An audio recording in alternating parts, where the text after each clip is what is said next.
Good morning, Riverside families. I'm so just honored and happy to be with you this morning. It's been many weeks that we've been doing this together, and we've been doing something very important. We've been staying at home so that we help keep people safe from the coronavirus. That helps doctors and people who work in hospitals and all of our EMS folks to be able to serve everyone that does get sick, and that's really important. But there's something else that's been happening in the past couple of weeks that is protecting people's lives, and those are protests. You've probably heard that there have been a lot of protests around the country and the world right now, and those protests are for Black Lives Matter, against police brutality, and a whole list of other ways that Black people and people of color in this country are treated unfairly. So it's important to Riverside that we participate in those things because we believe Black Lives Matter. And we want to be a part of fighting for the justice that we so need in this country. And that reminds me of a song that we sang. We started it a couple years ago when we talked about the Exodus, when the Israelites left Egypt and got some justice. We sang, we are strong in a time of injustice. We are strong in a time when the world isn't right. We are strong in a time of injustice. We march on and on and on.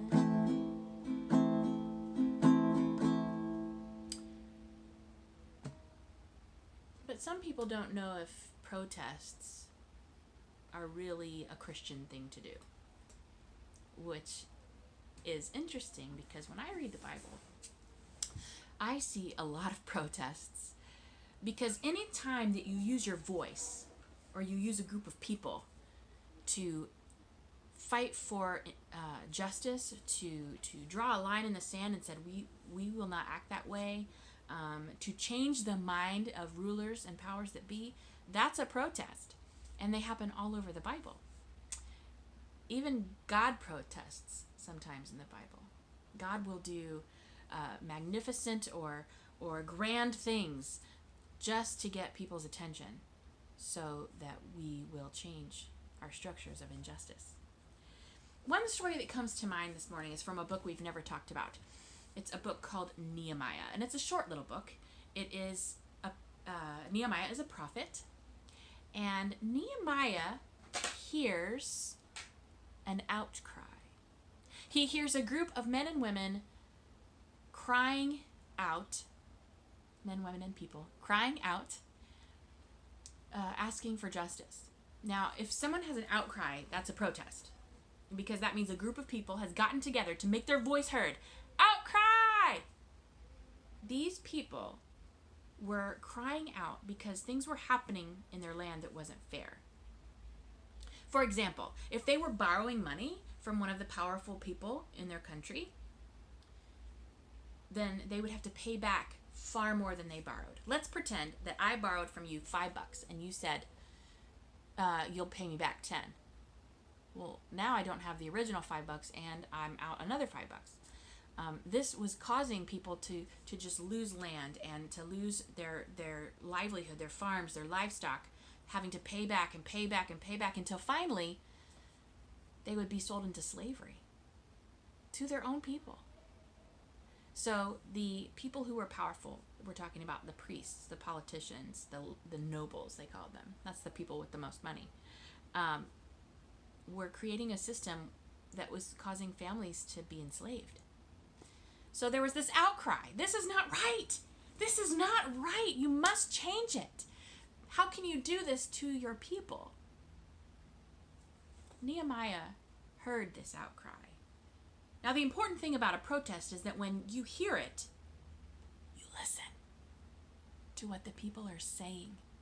What are they actually saying? And you're quiet. Nehemiah listened to the people, and he realized that a very serious injustice was happening. So once there's a protest, then the people in power need to hear it.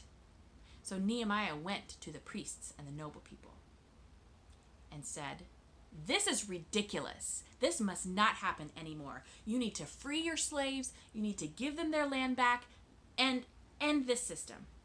He didn't say, well, maybe you can donate a little bit to their cause. He didn't say, can you just give them some cash for the holidays? No.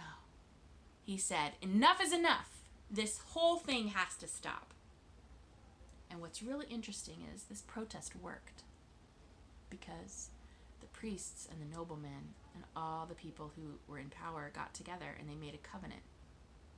That means they made a promise to end that horrible system. And it's interesting, Nehemiah did this thing with his robe. I guess back in the day, they didn't have pockets necessarily, but they'd have folds that they keep things in.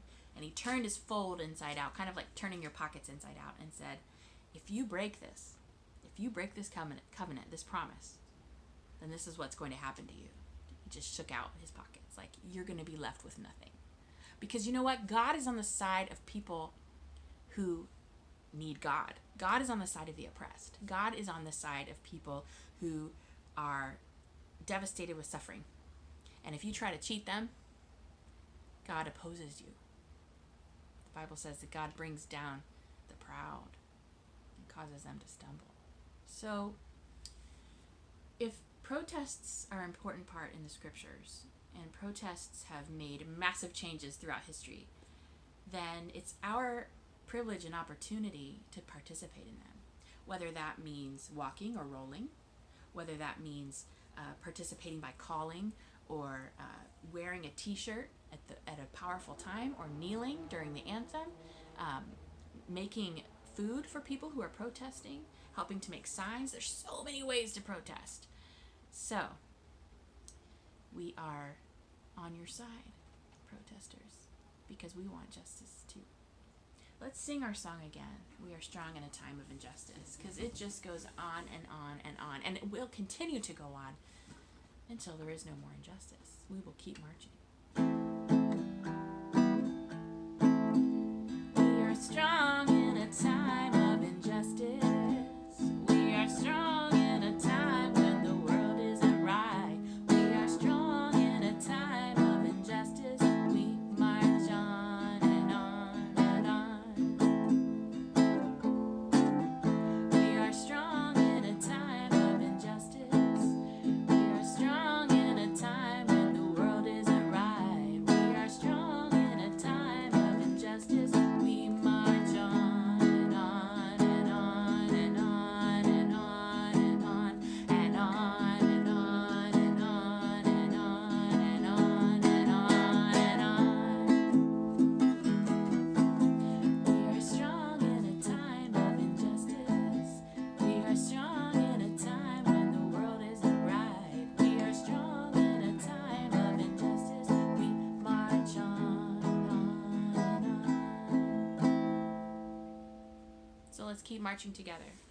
Whether we're marching because Black Lives Matter, or we're marching because everyone deserves health care, or we're marching because everyone deserves to have a roof over their head, food in their bellies, the freedom to worship in safety. And we march for children because you are important to us, and we must fight for your rights too. All right, we love you. I will see you at our 2 p.m. check-in on weekdays or next week for worship. Bye.